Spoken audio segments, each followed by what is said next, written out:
Hello friends, good morning. Welcome to my YouTube channel. मैं guide by Manoj Kumar. हम लोग आज आरआरबी एनटीपीसी का 28 नवंबर 2020 को सेकेंड शिफ्ट में जो एग्जाम हुआ था उसका हमने 18-19 क्वेश्चन लगभग पिछला वीडियो में कवर किया था शिफ्ट 2 का ही। तो शिफ्ट 2 का ही क्वेश्चन आगे बढ़ाते हैं। कुछ क्वेश्चन और है, मतलब टोटल 35 क्वेश्चन लगभग था। तो क्वेश्चन नंबर 19 से आगे जाते हैं। क्वेश्चन नंबर 19 देखते हैं क्या बोल रहा है। देखिए आपके स्क्रीन पर क्वेश्चन आया होगा। क्वेश्चन नंबर 19 कह रहा है कि किसी धनराशि पर 12% की दर से 2 वर्ष का साधारण ब्याज और चक्रवृद्धि ब्याज का अंतर 360 रुपया है, तो वह धनराशि बताइए। आपको पता होगा कि सीआई और एसआई में 2 वर्ष के लिए अंतर बराबर फॉर्मूला होता है सीआई माइनस एसआई बराबर मूलधन का आर बटा 100 का स्क्वायर। इस प्रकार से ये साधारण ब्याज और चक्रवृद्धि ब्याज के 2 वर्ष का अंतर का फॉर्मूला होता है।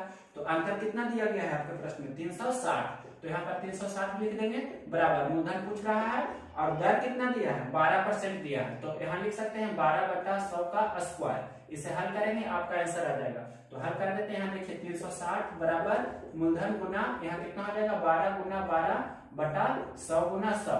इसे हल कर दीजिए तो 12 से 12 दिया 36, 30 बार में इस दर कैंसिल हो जाएगा। और भी कैंसिल कर सकते हैं 4 दिया 12, यहाँ पर 10 दिया 30 और ये 4 से 25 सब कैंसिल हो जाएगा।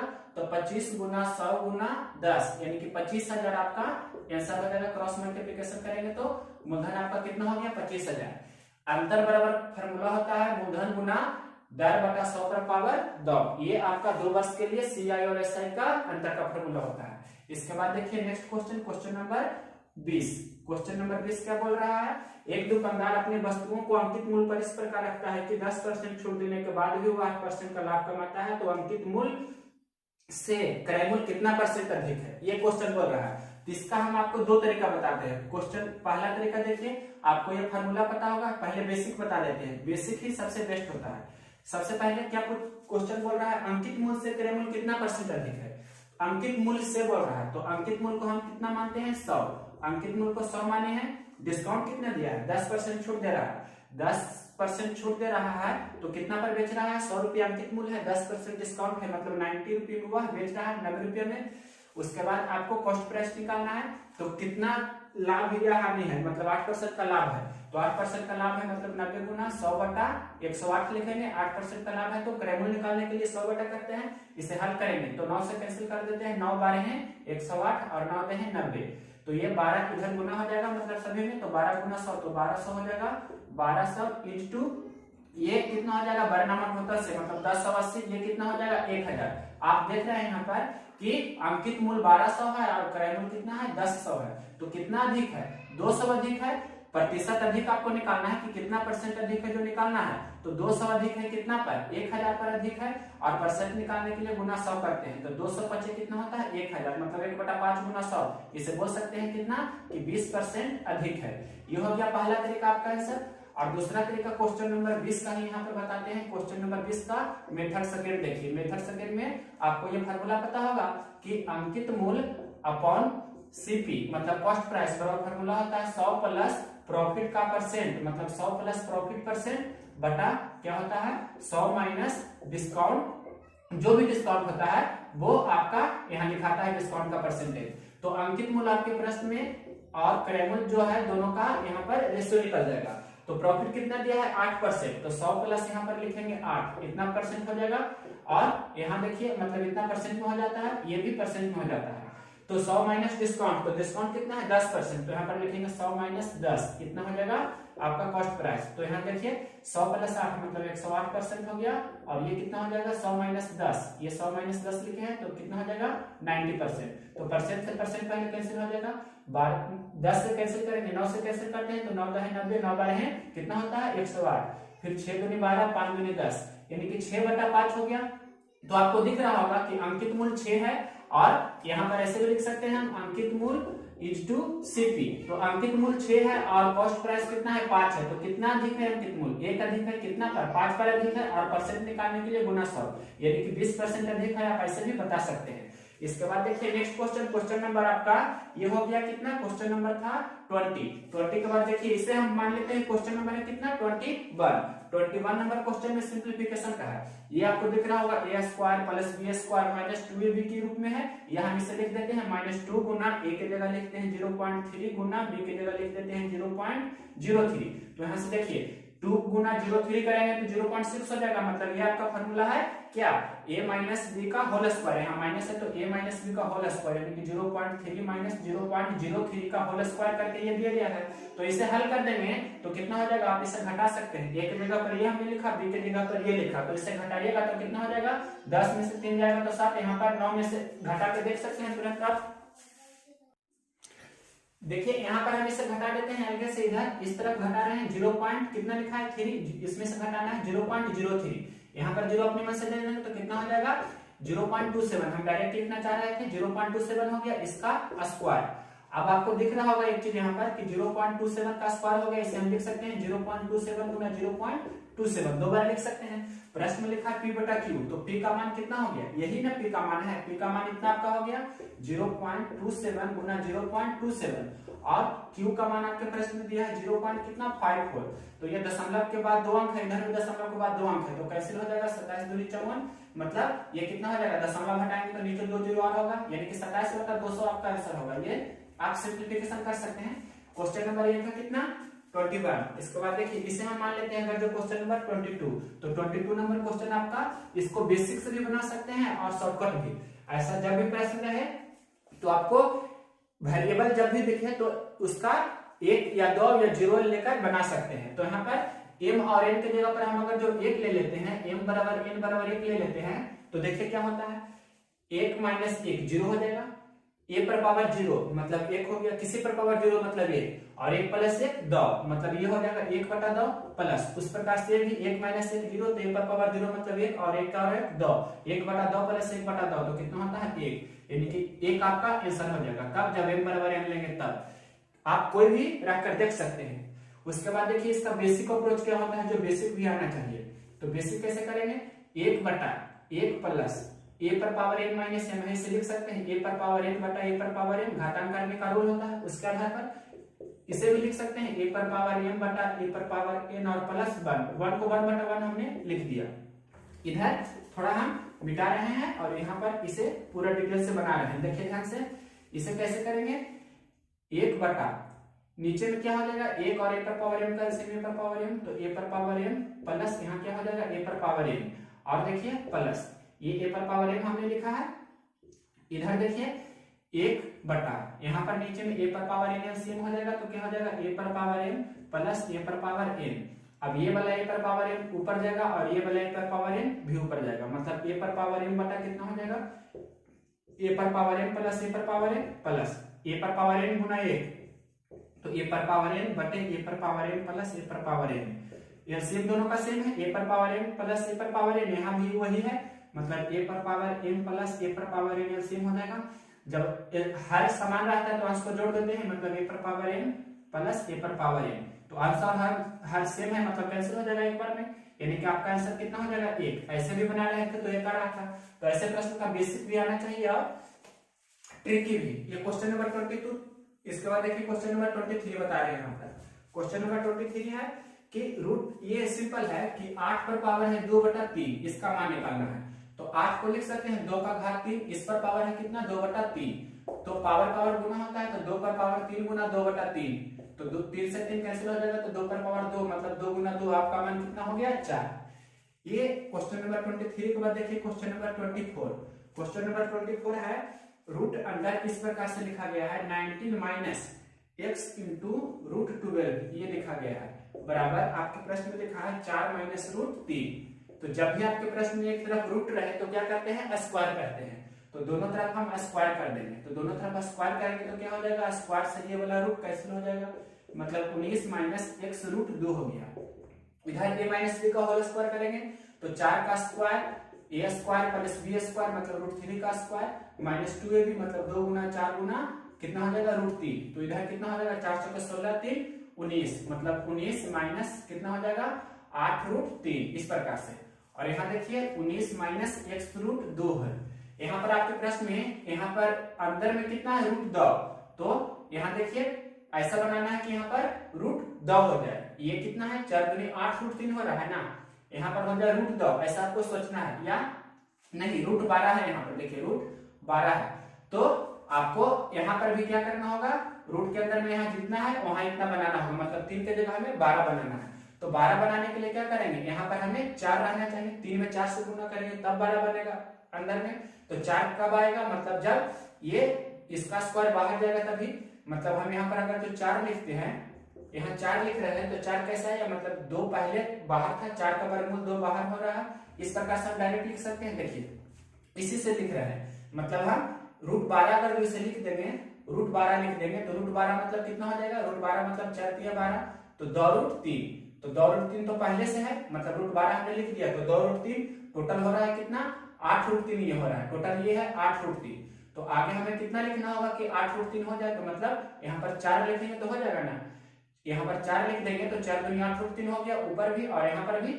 ये 4 रूट 12 का मतलब कितना है 8 रूट 3। इस प्रकार से आप इसे हल कर सकते हैं। आप दोनों तरफ कंपेयर करेंगे, 19 तो 19 है, माइनस तो माइनस है, रूट 12 तो रूट 12 है, मतलब x की जगह पर कितना है 4। इस प्रकार से आप इसे बना सकते हैं।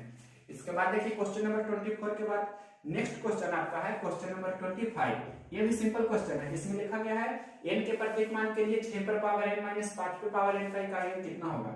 6 पे पावर n माइनस 5 पे पावर n, तो इकाई अंक निकालना है। 6 पर पावर कोई भी संख्या रहे, 1 2 3 4 5 6 9 तक, तो 6 पर पावर n का इकाई अंक 6 ही होता है।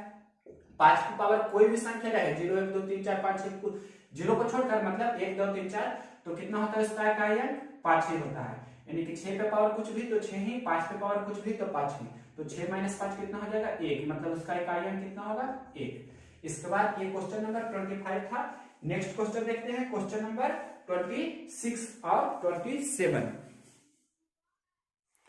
क्वेश्चन नंबर 25 देखिए, ये कह रहा है कि 1 से 100 तक में ऐसी कितनी संख्याएं हैं जिसमें 7 से भाग देने पर प्रत्येक दशा में 3 शेष बचे। 1 से 100 तक आपके प्रश्न में बोल रहा है, 1 से कितना लिखा है 100 तक, ये आपको अच्छे से समझना है, मतलब 1 to 100। 1 से 100 तक ऐसा कितनी संख्या है जिसमें 7 से भाग देंगे तो प्रत्येक दशा में 3 शेष बचे।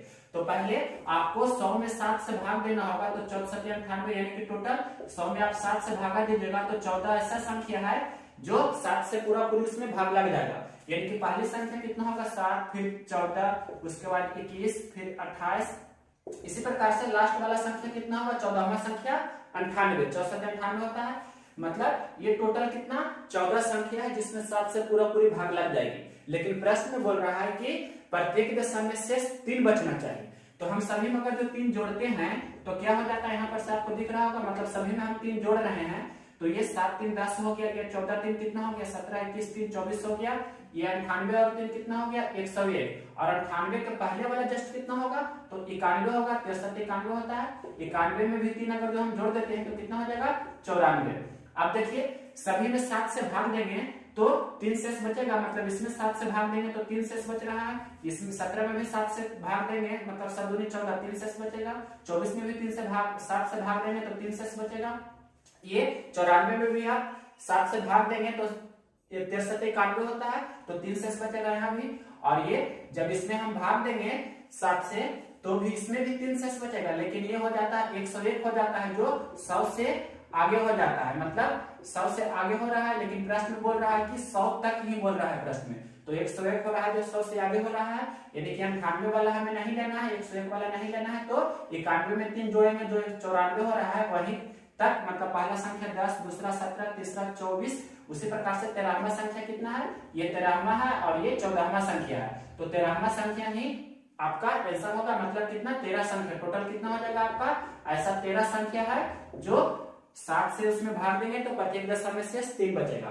और वो मतलब 13 संख्या कौन कौन है, तो पहला संख्या 10 होगा, दूसरा संख्या 17 होगा, तीसरा संख्या 24 होगा, उसी प्रकार से 13वां संख्या कितना होगा 91। इस प्रकार से ये टोटल 13 संख्या है, तो 13 आपका आंसर हो जाएगा।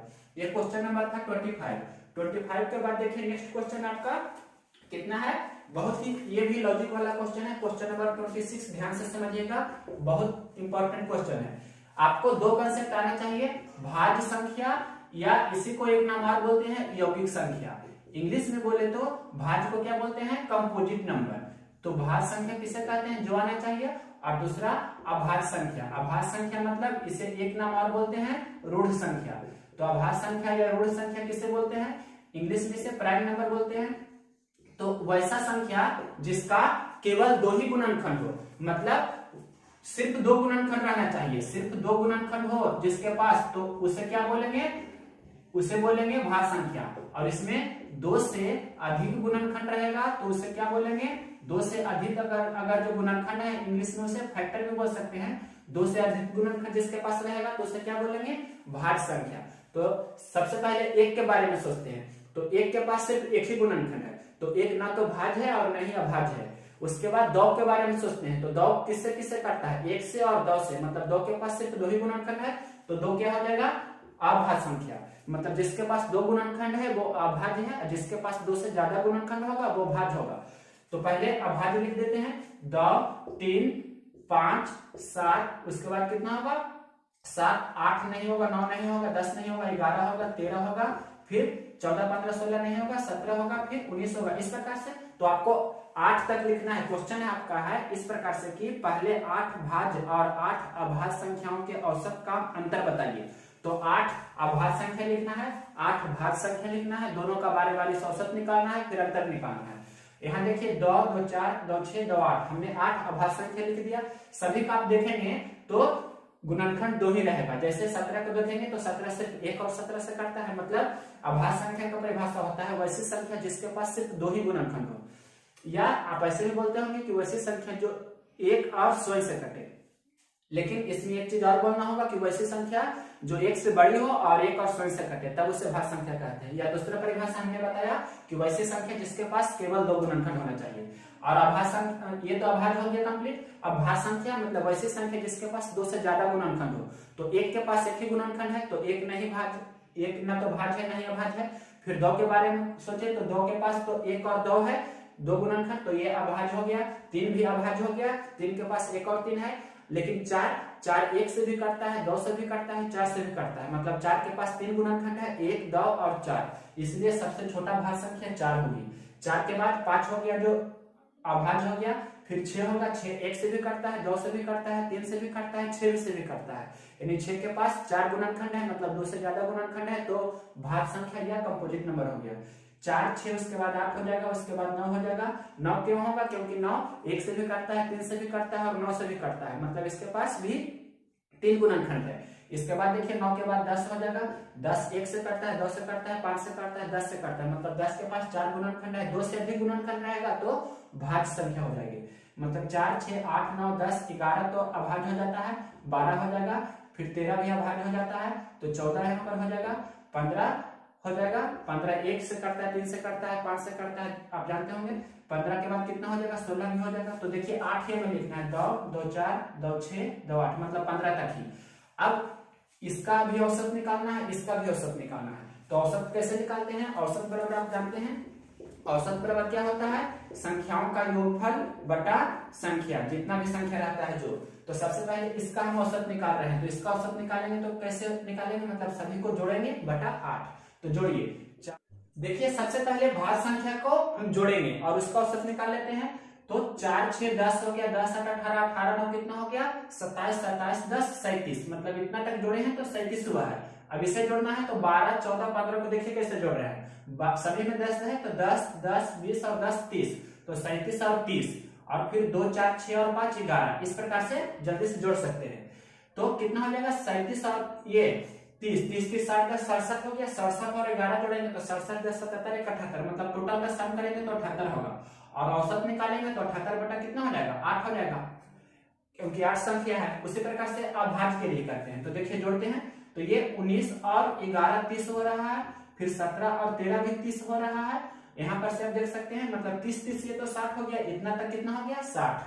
अब यहाँ देखिए 3 2 5 5 10, 60 और 10 कितना हो गया, 70, और 7 77, मतलब टोटल को जोड़े तो हो गया 77, तो ये 77 बटा 8 हो गया, 77 बटा 8। तो हमें औसत का अंतर निकालना है, मतलब 78 बटा 7 और माइनस 77 बटा 7, तो कितना होगा, 1 बटा 7 आपका आंसर हो जाएगा। भाज्य संख्या और अभाज्य संख्या का अंतर प्रथम 8 तक, मतलब प्रथम 8 अभाज्य संख्या और प्रथम 8 भाज्य संख्या, इसके बाद नेक्स्ट क्वेश्चन देखते हैं। क्वेश्चन नंबर 27 क्या बोल रहा है कि एक वस्तु 12% लाभ पर बेचा जाता है, यदि उससे 33 रुपया अधिक में बेचा जाए तो 14% का लाभ होता है, तो वस्तु का क्रयमूल्य बताइए। ये सिंपल क्वेश्चन है, इसका दोनों तरीका आपको बताते हैं। पहला तरीका क्या होता है, देखिए पहले 12% लाभ है तो प्लस 12% लिखा, दूसरा लाभ दिया है 14% लाभ तो प्लस 14% लिख सकते हैं। यहाँ पर कितना का डिफरेंस है, मतलब 2% का डिफरेंस है, और यहाँ पर लिखा है प्रश्न में 33 रुपया अधिक में बेचता है। अधिक या कम का मतलब अंतर होता है, मतलब क्रयमूल्य मतलब आप जानते हैं कॉस्ट प्राइस और विक्रयमूल्य मतलब सेलिंग प्राइस, तो बेचता है मतलब विक्रयमूल्य हो, यानी कि विक्रयमूल्य का अंतर दिया है आपका 33 रुपया, यानी कि यहाँ अंतर कितना है 2% का, तो 2% का वैल्यू कितना दिया है 33 रुपया, तो 1% का वैल्यू कितना होगा 33/2।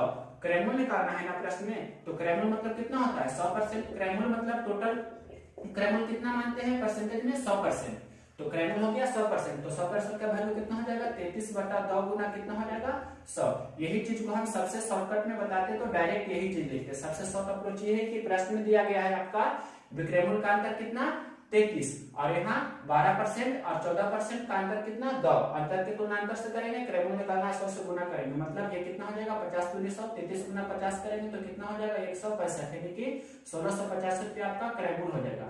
इसका सेकंड अप्रोच देखिए, मेथड नंबर सेकंड, मतलब सेकंड अप्रोच क्या होता है, जो कॉस्ट प्राइस कितना 100 मानते हैं तो सेलिंग प्राइस कितना हो जाएगा 12% लाभ पर 112।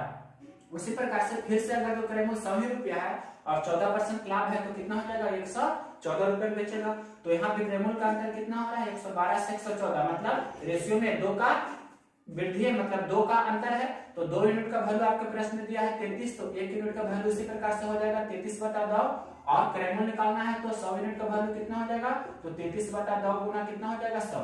यही सेम अप्रोच इसमें है। इसके बाद क्वेश्चन नंबर 27 जिस प्रकार था उसी प्रकार से एक क्वेश्चन और पूछा गया है सेम वैरायटी का, क्वेश्चन नंबर 28 देखिए, इसमें लिखा गया है 28 नंबर में आप पढ़ सकते हैं। क्वेश्चन बोल रहा है ये कि एक व्यक्ति 30% लाभ पर गेहूं बेचता है, वह इसके मूल्य में 60 रुपए की कमी करता है, तब उसे 10% की हानि होती है, तो गेहूं का वास्तविक मूल्य बताइए। यहाँ भी वही चीज लिखा गया है, पहले प्लस 30% है लाभ, फिर 10% की हानि है तो माइनस 10% लिखेंगे। तो यहाँ देखिए प्लस माइनस रहता है तो अंतर निकालने के लिए जोड़ते हैं दोनों को, मतलब अंतर कितना का है 40%, यानी कि आपके प्रश्न में दिया है 60 रुपया की कमी या वृद्धि का मतलब अंतर होता है, तो 40% का वैल्यू कितना दिया है 60 रुपया, तो 1% का वैल्यू कितना हो जाएगा 60/40 रुपया, 1% का वैल्यू हो जाएगा 60/40 रुपया। तो क्रयमूल्य पूछ रहा है मतलब कितना 100% का वैल्यू आपसे पूछ रहा है, तो 100% का वैल्यू कितना हो जाएगा 60/40 गुना 100। इसे हल करेंगे तो 20 दूनी 40, यहाँ से 2 पचे 100 और 2 से 30 से कैंसिल कर देंगे, मतलब 30 गुना 5 तो 150 रुपया आपका हो जाएगा क्रयमूल्य। ये दोनों एक ही वैरायटी का क्वेश्चन था। इसके बाद नेक्स्ट क्वेश्चन देखिए, क्वेश्चन नंबर ये था 28। अब देखिए क्वेश्चन नंबर 29 नंबर क्वेश्चन क्या बोल रहा है, ये 30% के मिश्रण के गैलन में हमें 25% की सांद्रता वाले मिश्रण को प्राप्त करने के लिए कितना पानी मिलाना होगा। 30% के मिश्रण में 10 गैलन है कोई भी चीज, मतलब 10 गैलन में 30% आपका कोई मटेरियल है, तो प्रश्न पूछ रहा है कि कितना पानी मिलाना चाहिए। पहले 10 गैलन था तो उसमें और कितना मिलाना चाहिए, तो 10 प्लस W फॉर वाटर लिखे कि ये 30% हो जाए। सिंपल है अप्रोच, या आप पानी मिलाना है तो दूसरा जो है उसे समान करना होगा, या आपको इस तरीका से बना सकते हैं या डायरेक्ट ऐसे में बना सकते हैं। तो यहाँ से देखिए इसमें कुछ नहीं रखा है, क्वेश्चन बोल रहा है 30% के मिश्रण में 10 गैलन है, तो 30% के मिश्रण में 10 गैलन देनी है। 25% सांद्रता प्राप्त करने के लिए कितना हमें मिलाना होगा पानी, 25%, 30% नहीं, कितना 25% प्राप्त करने के लिए। तो इसे हल करेंगे आपका आंसर आ जाएगा, तो 25 5 30, मतलब इधर 10 तक 60 हो गया, 60 बराबर 10 प्लस W, या यहाँ पर से और भी 5 से 5 दूनी 10 कैंसिल कर देंगे तो कितना हो जाएगा 6 दूनी 12 बराबर कितना हो जाएगा 10 प्लस W। 10 में कितना जोड़ेंगे कि 12 हो जाएगा, मतलब 2 हमें पानी मिलाना होगा। तो इस प्रकार से आपका आंसर आ जाएगा। क्वेश्चन नंबर 29 था। इसके बाद देखिए क्वेश्चन नंबर 30 नंबर क्वेश्चन क्या बोल रहा है, सिंपल क्वेश्चन ये भी है कि किसी समबाहु त्रिभुज की परिमाप कितना दिया है, आपको परिमाप निकालना है, यदि उसकी भुजा की लंबाई √3 है, तो समबाहु त्रिभुज की परिमाप क्या होता है 3 गुना भुजा, और उसका ये समबाहु त्रिभुज है। समबाहु त्रिभुज आपको पता होगा, मतलब वैसा त्रिभुज जिसके दोनों भुजा बराबर हो, तो समबाहु त्रिभुज की परिमाप, समबाहु की परिमाप बराबर क्या होता है 3 गुना भुजा, तो आपके प्रश्न में भुजा दिया है कितना, √3, तो 3√3 आपका सिंपल आंसर हो जाएगा। इसके बाद देखिए क्वेश्चन नंबर 31, ये अच्छी क्वेश्चन है। 31 नंबर ये एलिगेशन का है। एक परीक्षा में उपस्थित हुए 210 छात्रों का औसत अंक 45 है और अनुत्तीर्ण छात्रों का औसत अंक 27 है, जबकि उत्तीर्ण छात्रों का औसत अंक 54 है। तो उत्तीर्ण छात्रों की संख्या बताइए। देखिए एक तरफ उत्तीर्ण लिखते हैं और दूसरी तरफ हम लिखते हैं अनुत्तीर्ण, और टोटल का औसत को लिखेंगे बीच में।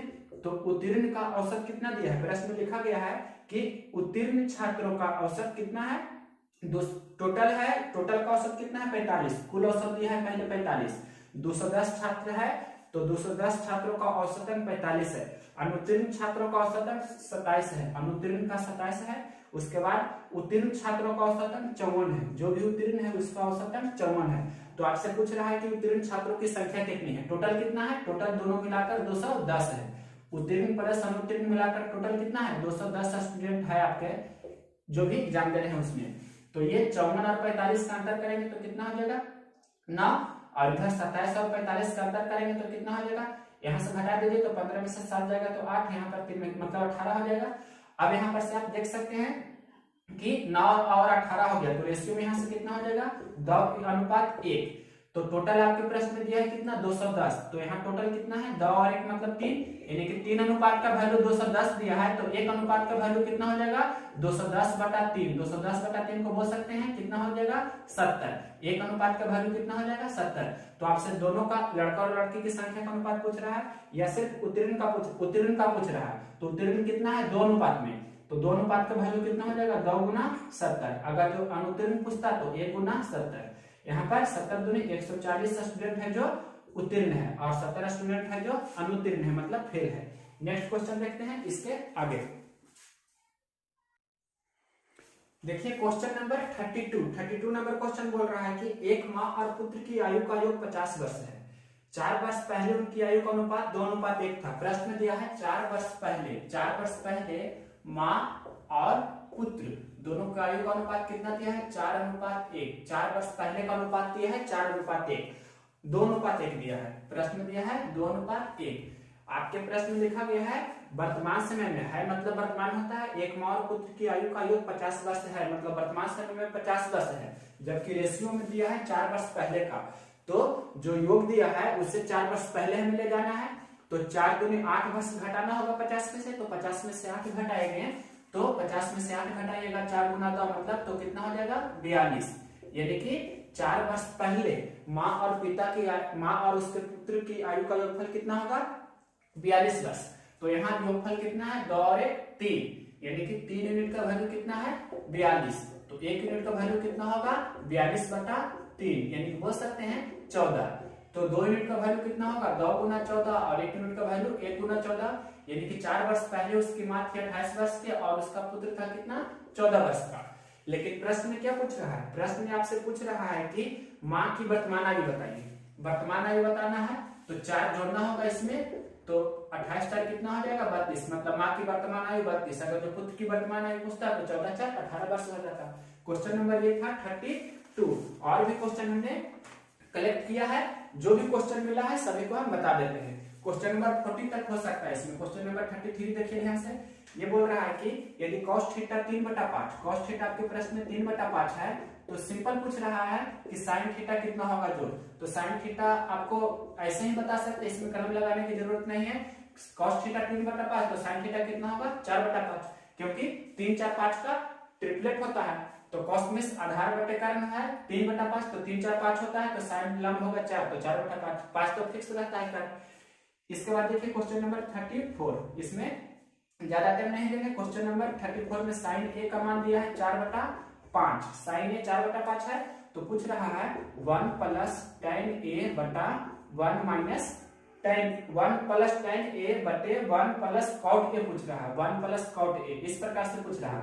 तो बताइए आप कि sin a 4/5 है, sin a 4/5 है, तो cos a कितना होगा 3/5 होगा, cos a 3/5 होगा। अब यहाँ से tan निकाल लेते हैं, तो tan बराबर क्या होता है sin बटा cos, तो 4/5/3/5, तो ये 4/3 हो जाएगा। tan हो गया 4/3, तो cot a कितना हो जाएगा 3/4, कॉटे कितना हो जाएगा 3/4, यहाँ पर रख देंगे, मतलब 1 प्लस tan एक कितना है 4/3 और कॉटे कितना है 3/4।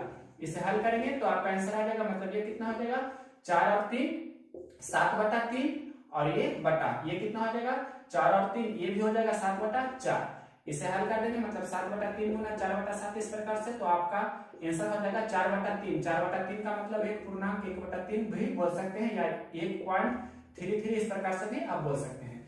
ये क्वेश्चन नंबर था 34 के बाद देखिए क्वेश्चन नंबर 35 नंबर क्वेश्चन नहीं बता रहे हैं, किसी वस्तु को 1500 रुपये में खरीदते हैं और 2000 रुपये में बेचते हैं तो कितना परसेंट का लाभ होता है। ये सिंपल क्वेश्चन है, 1500 रुपये में खरीदते हैं मतलब कॉस्ट प्राइस है और 2000 रुपये आपका सेलिंग प्राइस है, तो 2 जीरो कैंसिल कर देते हैं तो 5 दिया, या इसे आप जैसे चाहे कैंसिल कर सकते हैं, तो 5 से कैंसिल करते हैं तो 5 दिया 15 और 5 चौक 20, मतलब 3 रुपये में खरीदता है 4 रुपये में बेच रहा है, तो यहाँ पर से 1 रुपया का लाभ हो रहा है, तो लाभ परसेंट बराबर कितना हो जाएगा 1 रुपया का लाभ हो रहा है 3 पर, मतलब 1/3 गुना 100, तो इसे बोल सकते हैं 1/3 का मतलब होता है 33.1/3% लाभ है, तो लाभ हो जाएगा।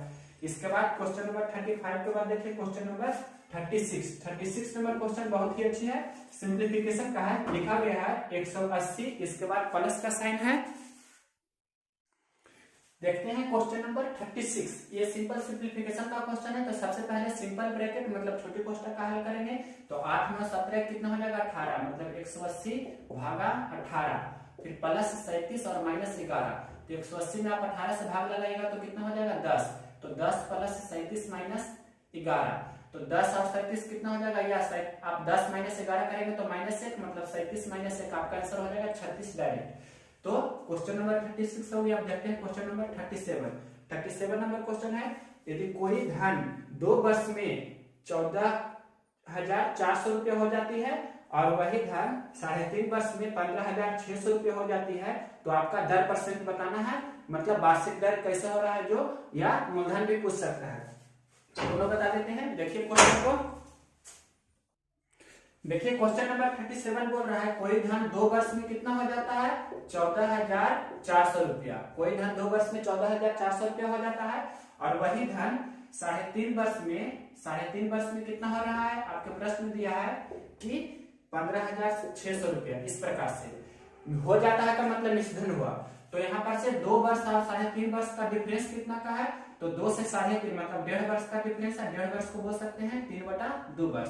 उसी प्रकार से 14,400 और 15,600 का डिफरेंस कितना है, तो 1200 का, मतलब 1.5 वर्ष का ब्याज कितना है 1200 रुपया, आप घटाकर देख सकते हैं तो कितना है 1200 रुपया। यहाँ लिख सकते हैं कि 1.5 वर्ष मतलब 3/2 वर्ष का ब्याज कितना है, 3/2 वर्ष का ब्याज कितना है 1200 रुपया, तो 1 वर्ष का ब्याज आप निकाल सकते हैं, 1 वर्ष का ब्याज कितना होगा, तो 1200 बटा 3/2, इसे हल कर देंगे तो कितना हो जाएगा 1200 गुना 2/3, इस प्रकार से 3/2 ऊपर जाएगा तो 2/3 होगा, तो ये कितना हो जाएगा 800, यानी कि 1 वर्ष का ब्याज कितना है, 1 वर्ष का ब्याज कितना है 800 रुपया, ये आप समझे, 1 वर्ष का ब्याज कितना है 800 रुपया, या आप इसे ऐसे भी बना सकते थे डायरेक्ट कि 1.5 वर्ष का ब्याज कितना है 1200 रुपया, तो यहीं पर 3 चौके 12 इस प्रकार से कैंसिल करते तो ये कितना हो जाता 4 दूनी 8, यानी कि 1 अनुपात का वैल्यू कितना है 800 रुपया, यानी कि 1 वर्ष का ब्याज है 800 रुपया,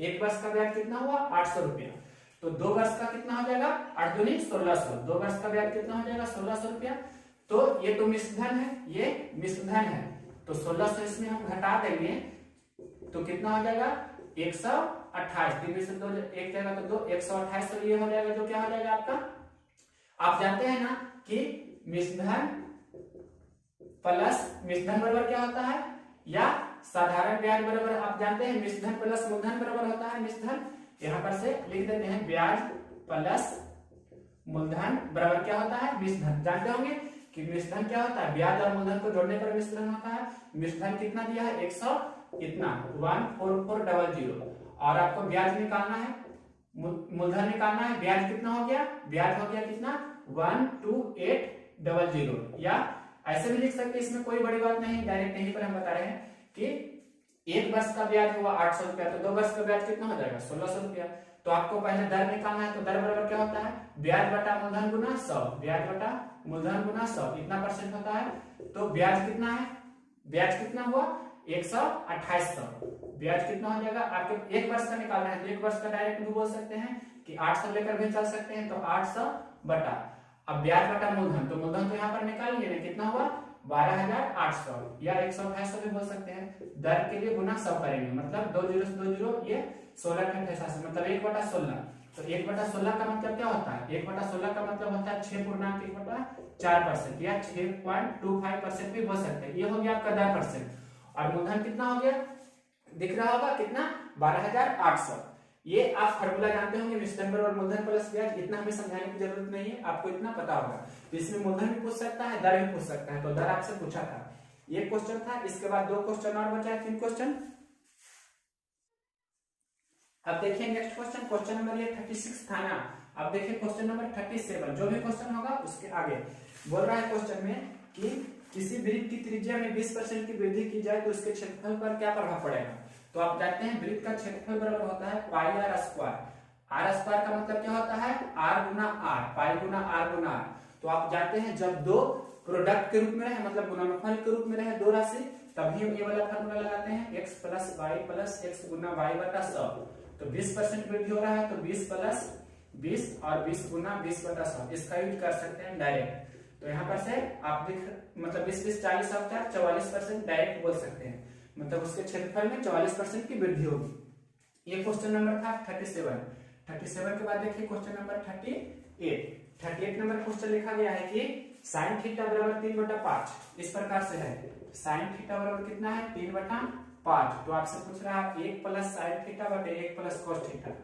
ये साइन थीटा सिर्फ लिखा है, साइन थीटा बराबर 3/5 है, तो 1 प्लस साइन थीटा बटे 1 प्लस कॉस थीटा ये पूछ रहा है।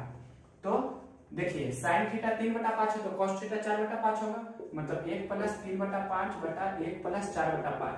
इसे हल करेंगे तो कितना हो जाएगा, ये 8/5, ये कितना हो जाएगा 9/5, 5 से 5 कैंसिल हो जाएगा, मतलब 8/9 आंसर हो जाएगा। क्वेश्चन नंबर 38 के बाद देखिए क्वेश्चन नंबर 39 नंबर क्वेश्चन है, किसी त्रिभुज एबीसी में कोने 2x इस प्रकार से लिखा गया है। कोई ट्रायंगल है जिसमें नाम दे देते हैं ABC, कोने कितना है 2x, कोण B कितना है 3x माइनस 12, उसके बाद कोण C कितना दिया गया है 5x माइनस 18। इस प्रकार से आपको ये ट्रायंगल दिया गया है। तो आप जानते हैं तीनों कोणों का योगफल किसी भी त्रिभुज में 180 डिग्री होता है। यहाँ जोड़ेंगे, मतलब top 2x plus 3x minus 12 plus 5x minus 18 इतना बराबर 180। तो 5x 3 8x और 10x हो गया, -12 -18 -30, तो -30 बराबर कितना हो जाएगा 180। -30 को इस तरफ लेकर जाएंगे तो कितना हो जाएगा 210, मतलब x का मान कितना हो गया 21। तो यहाँ पर से आपका कौन कौन पूछ रहा है, आपको पूछ रहा है कि कोई भी कोण पूछ सकता है, यहाँ पर लिखे हैं नहीं, कोण ए साइड पूछ रहा है, कोने का मान कितना होगा, तो कोने कितना है 2x, तो कितना हो जाएगा 2 गुना 21 मतलब 42 डिग्री। जो भी कोण पूछेगा उसमें x का मान दे देंगे। क्वेश्चन नंबर 39 के बाद क्वेश्चन नंबर लास्ट है 40 नंबर क्वेश्चन बोल रहा है कि 1200 रुपया का 12% को किसी संख्या में जोड़ा जाए तो 5400 का 18% प्राप्त होता है।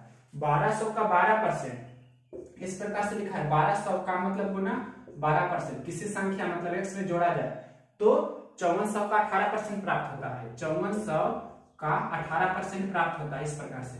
तो 18% को 18/100 लिख सकते हैं, 12% को यहाँ पर 12/100 लिख दिए, तो 2 जीरो से 2 जीरो यहाँ भी कैंसिल हो जाएगा, देख सकते हैं। यहाँ पर 12 गुना 12 कितना हो जाएगा 144 प्लस x बराबर ये कितना हो जाएगा 54 गुना 18 करेंगे तो 18 चौक 72, उसके बाद देखिए 18 25 90 और 7 97 यानी कि 972। तो x का मान हो जाएगा 972 माइनस 144 इस तरफ हो जाएगा तो माइनस 144, घटा देंगे आपका आंसर हो जाएगा।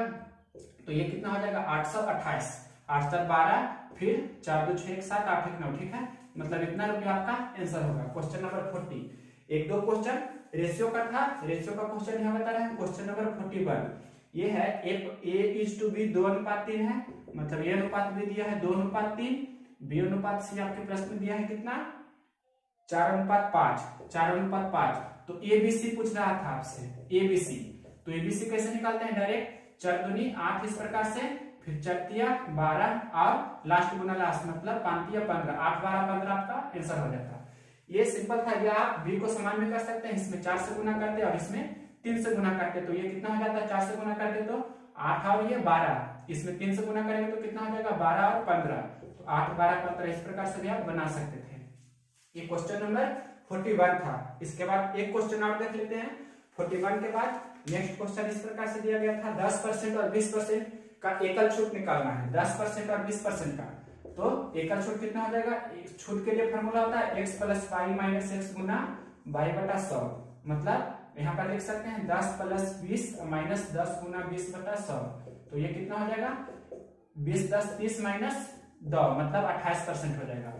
या आपके प्रश्न में दो मतलब जब यहाँ पर भिन्न रूप में रहे तो वो वाला फॉर्मूला यूज करेंगे, एक बार हमको बताए थे एमपी और एसपी, उसका यूज करते हैं। ये क्वेश्चन नंबर 41 था, 42 हो गया।